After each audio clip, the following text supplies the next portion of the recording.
Welcome to Section 31, episode number 324. I'm Dan Hammond. And I'm Rogue Schindler. This week, we have but one topic, and it is unfortunately the penultimate episode in the Peter Pan TOS nightmare that's coming to an end soon. But first, we must discuss the dinosaur planet.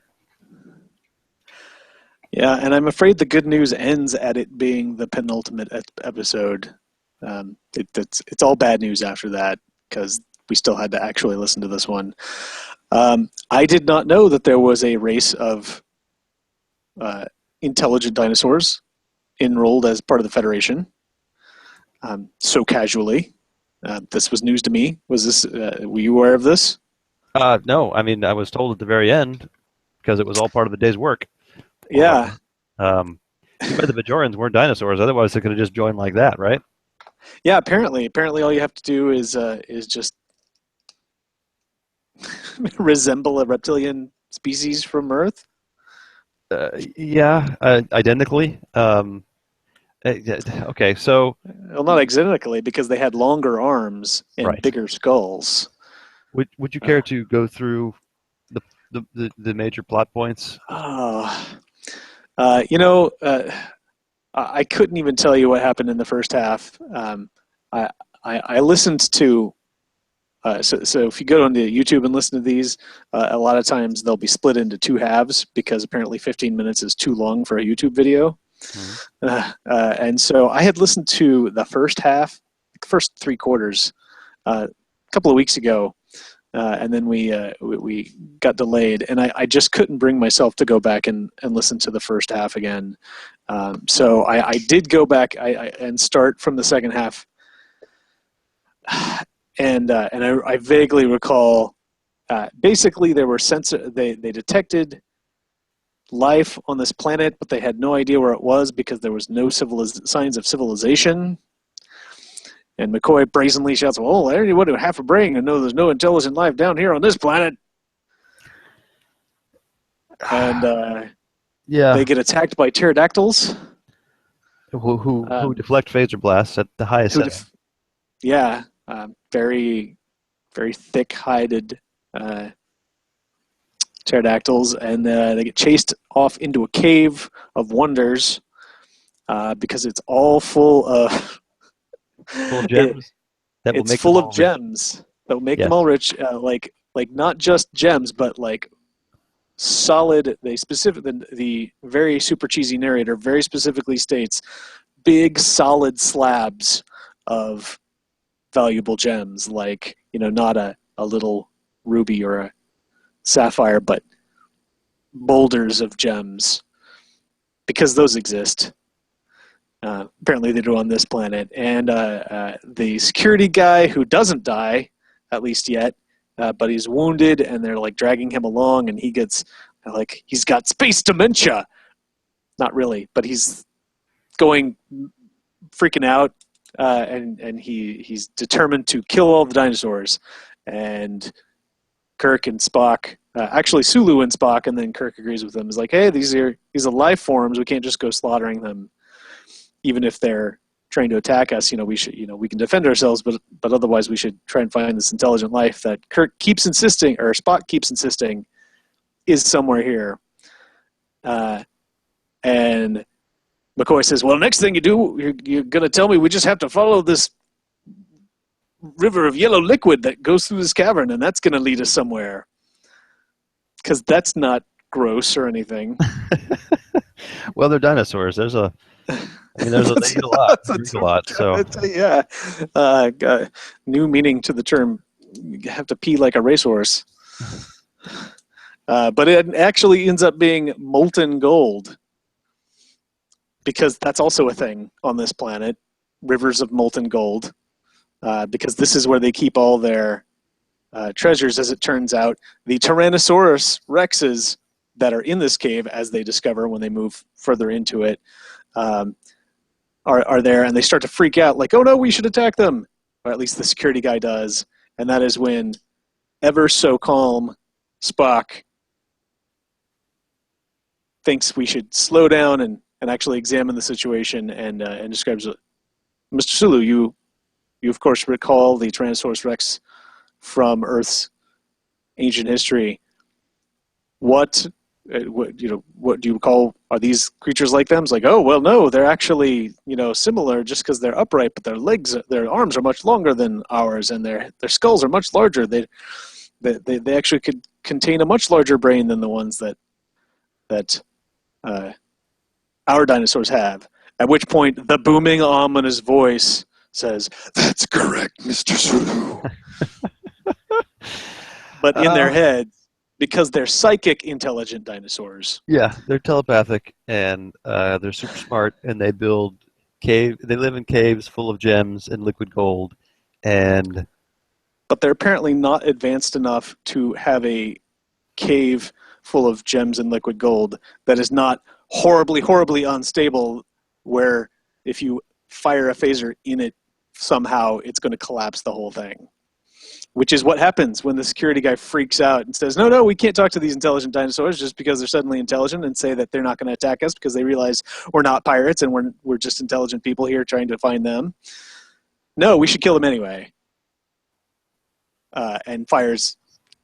It's very unclear as to what happens. It sounds like he just fires the phaser and it makes everything unstable. Maybe he actually shoots the wall or something and he's trying to bring the house down. At any rate, the entire mountain starts to collapse because of like 3 phaser blasts, which is very bad, except they still have time to have a whole conversation about whether or not they should run or they should try to take cover, or maybe they should make friends with these dinosaurs. They could be help, and the dinosaurs say, yes, don't run. You can't possibly make it on foot. You should jump on us and ride us, because any creature is going to say, ride me. How about I will carry you, because I'm an intelligent creature and I'm not an animal beast of burden that is going to be ridden. So they hop on the dinosaurs and they run out of the cave and they survive. And that's it. Oh, we beam back up to the ship. Well, that's all of today's work. Another member of the Federation signed on these intelligent dinosaurs. Because anyone with half a brain would know there's no intelligent life on this planet. Right, Doctor? Well, it turns out I got some work done in sickbay. I better see that. Off to tend to the other half of your brain, eh, Doctor? Because Spock is known for his sense of humor. There is nothing redeeming about this episode. I mean, not a single thing. The story was terrible. The revelation was terrible. The only thing that I could say that I didn't hate is the guy that does Kirk's voice was pretty good with the terrible lines that he had. Jump Jehoshaphat! I knew I should have stayed on the ship. I don't know if it was just his delivery or what, but I think he is the only thing that usually we talk about these episodes, we think, I mean, what's something we can make a card of. It's just all bad. I mean, even the mission would just be terrible waste of 30 minutes. Yeah. How about a tribble? You could have a cavern full of tribbles instead of gems. Yeah, the only good card would be to make a card and then make a tribble version of it. How's that? Yeah. All right. I'm going to call it No, Please Stop. Just Stop. There's one more episode. It's called The Human Factor, because we had robots, we have dinosaurs, and now we have humans, apparently. It has come back to us. I'm looking at the entry now. It says it's only 14 minutes. So hopefully that means the torture won't be too long. The countdown begins. It looks like it starts with the captain's log, so maybe that'll be back to not just narration. That would certainly be nice. It's kind of been a recurring theme, oddly enough, just for the episodes on this particular disc. Yeah. But hopefully we'll break that cycle here. All right. Well, I'm going to call that enough. I mean, I don't... Yeah, I mean, that's great. Do you have anything else we should talk about Star Trek wise? I'm just trying to think of something good to end this on. So I'm going to bring up. I don't know how much you're following Star Trek Discovery, which is going to be the sixth Star Trek series coming up next year. Are you Yeah, I following mean along with that at all? a little bit. I saw I, there was some casting, and one of the actresses was the Crouching Tiger, Hidden Dragon lady. yeah, Michelle Yeoh. She's great in Drag, everything I've seen her in. and when I say it like that, it sounds like I'm talking something Dragon Lady. That's not really what I meant. Um, but yeah, no, that is a sounds like a quality hire, and I'm looking forward to seeing what they could do. Um, but if it's true to form, it's going to be about 2 years before the episodes start getting good, right? Well, you had to go and put it like that.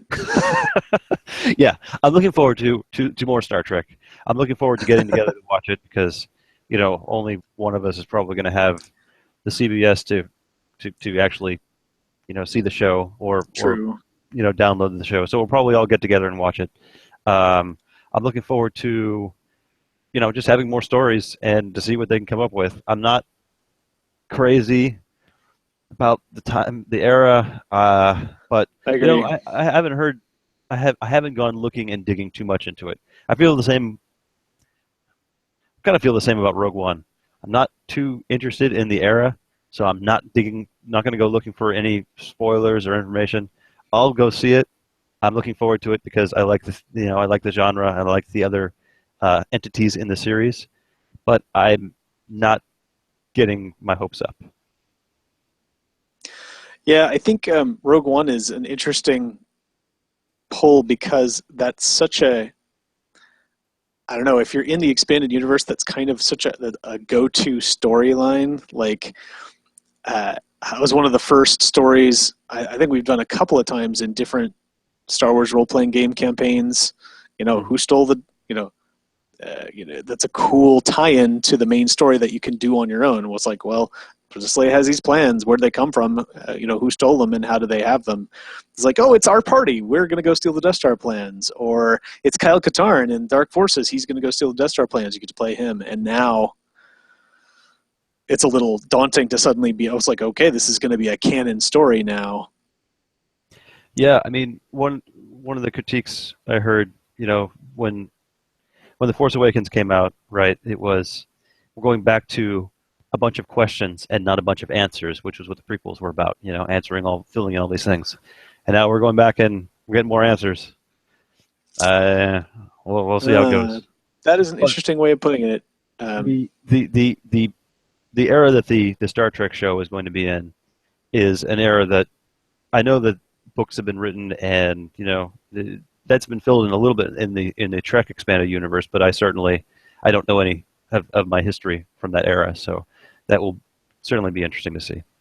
Yeah. I'll see. And the problem with doing that initially, I think, was not so much doing it as so much executing it well. I mean, my complaint about Enterprise has always been not that it was bad, but that it was wasted potential. Like it had a decent setup. The crew was pretty good. It just probably 3 out of 4 stories were kind of like, eh. Or when they did try to go and tie into things that would be like the creation of the Federation or the building of these alien relationships that are going to eventually form the Federation, they kind of like, that's it? That's all you did? Yeah, I can only imagine they were just so constricted by what they can do by the canon that was already in front of them and behind them. It really had to fit in, Yeah. and the show sounds like it's going to be in the same bind. How much can they really do that will surprise us when we know what's supposed to happen, right? Yeah. We know Well, where the it's going. one thing I hope they definitely don't do is go find a planet full of dinosaurs and try to recruit them for the Federation, because well, we already know that that's going to happen with the I'm TOS crew. I'm racking my brain for a Star Trek Jurassic Park crossover character, and I can't think of one. Jeff Goldblum ever played in Star Trek anything? No, All right. Sam Neill would be a great Commodore. Or... All right. Yeah, that's too bad. We are going to spend the next week. Well, we got a gathering at our place this Saturday, so Star Trek will probably come up at least once. We'll report back if anything interesting comes up in our conversations. We have a final Peter Pan story to listen to, so we will slog through that. We'll be back to talk about that, and who knows? Maybe we'll see some real errata cards next week. I don't know. All right. In the meantime, that is all the intelligence we have this week. I am Sir Rogue. And I'm Sir Dan. And I will remind you all to expand your dinosaurs in the universe. I will draw to end.